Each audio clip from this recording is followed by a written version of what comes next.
আসলে আমাদেরকে এটাই শিখায়। রমজানের সবচেয়ে বড় শিক্ষা হচ্ছে আল্লাহ তাআলা বলেছেন যে লাআল্লাকুম তাত্তাকুন, সম্ভবত তোমরা তাকওয়া অর্জন করবা। তাকওয়াটা হচ্ছে এমন যে হযরত ওমর রাদিয়াল্লাহু আনহুকে বলা হয়েছিল যে তাকওয়া কি? ওমর রাদিয়াল্লাহু আনহু পাল্টা প্রশ্ন করেছিলেন যে তুমি কি কখনো কণ্টকাকীর্ণ পথ দিয়ে পাহাড়ি রাস্তা দিয়ে সামনের দিকে হেঁটে যাও নাই? উনি বলছেন যে হ্যাঁ, আমি হেঁটে গিয়েছি। তাহলে তুমি কিভাবে গিয়েছো? উনি বলেছেন যে আমি খুবই সতর্কতার সাথে গুটি গুটি পা ফেলে আমি সামনের দিকে আগায় গিয়েছি, যাতে করে এই কাঁটা আমার শরীরে না লাগে। ওমর রাদিয়াল্লাহু আনহু বলেছেন যে তাকওয়া হলো সেটা, যে আমরা যেই দুনিয়ায় থাকি, দুনিয়ায় নানা ধরনের অন্যায় অবিচার, আল্লাহ তাআলা আমাদেরকে সুযোগ দিয়েছেন যেহেতু আমরা মানুষ। যে আল্লাহ তাআলা বলেছেন যে ফাআলহামাহা ফুজুরাহা ওয়া তাকওয়া। আল্লাহ তাআলা আমাদের মনের মধ্যে দুইটা প্রবৃত্তি জুড়ে দিয়েছেন। একটা হচ্ছে আমরা চাইলেই সীমা লঙ্ঘন করতে পারি, আবার চাইলেই আল্লাহর ভীতি অবলম্বন করতে পারি, আল্লাহকে ভয় করতে পারি। তো এই যে আল্লাহ ভীতির মাধ্যমে মূলত আমরা মুক্তি পাইতে পারি। তো এই রমজান আসলে আমাদের সবচেয়ে বড় শিক্ষা সেটাই যে আমরা সবাই মুত্তাকি হব, সবাই আল্লাহ তাআলাকে ভয় করব।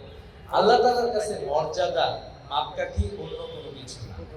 আল্লাহ তাআলা কারো রং দেখেন না, কারো চেহারা দেখেন না, কারো জ্ঞান গরিমা অন্য কিছু দেখেন না। আল্লাহ তাআলা জাস্ট একটাই দেখেন, যে আল্লাহ তাআলা পবিত্র কোরআনে বলেছেন যে ইয়া আইয়ুহান নাস ইন্না খলাকনাকুম মিন যাকারিন ওয়া উনসা ওয়া জাআলনাকুম শুউবান ওয়া ক্বাবাইলা লিতাআরাফু ইন্না আক্রামাকুম ইনদাল্লাহি আতকাকুম। তুমি কোন দেশ থেকে আসছো এটা আল্লাহর কাছে গুরুত্বপূর্ণ। আল্লাহর কাছে মর্যাদার মাপকাঠি একটাই, সেটা হচ্ছে কে আল্লাহকে কত বেশি ভয় করে, কে কত বেশি মুত্তাকি। এই জন্য রমজান আমাদেরকে এই তাকওয়া মূলত শিখাইতে এসেছে। এই রমজান থেকে আমরা তাকওয়াটা যদি শিখতে পারি সেই প্রত্যাশা রাখছি। সেই সাথে 12 মাসের মধ্যে সবচেয়ে মর্যাদাপূর্ণ মাস হচ্ছে এই রমজান মাস, কারণ এই মাসে কুরআন নাযিল হয়েছে। এই কুরআনকে জানা আমাদের সবার জন্য অপরিহার্য।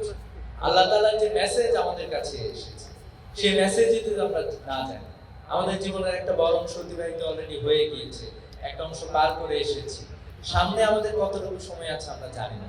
আমাদের মতো বিশ্ববিদ্যালয়ে পড়াশোনা করা শহীদ আবু সাঈদ আল্লাহর ডাকে সাড়া দিয়ে চলে গিয়েছে। আমাদের বিশ্ববিদ্যালয়ের অসংখ্য বন্ধুদেরকে আমরা হারিয়ে ফেলেছি। পড়াশোনা করতেছিল, পড়াশোনা করতে করতে তারা চলে গিয়েছে। এই জন্য আমরা কখন চলে যাব এটার কোনো গ্যারান্টি আমাদের কাছে নাই, এই সময়টা আমরা জানি না। তো এই জন্য রমজান যেহেতু কুরআনের মাস এবং কুরআনটা জানা আমাদের জন্য খুব বেশি জরুরি, আল্লাহ তাআলার মেসেজগুলো জানা আমাদের জন্য খুব বেশি জরুরি। ইসলামী ছাত্র শিবিরকে আমি ধন্যবাদ জানাচ্ছি যে ইসলামী ছাত্র শিবির উদ্যোগ গ্রহণ করেছে সবার কাছে কুরআন পৌঁছানো। তো এই কুরআনটা যাতে আমরা ধারণ করতে পারি, কুরআন অনুযায়ী আমরা আমাদের ব্যক্তি জীবন, সমাজ জীবন, আমাদের অর্থনৈতিক জীবন, আমাদের রাজনৈতিক জীবন সবকিছু যাতে সাজাতে পারি।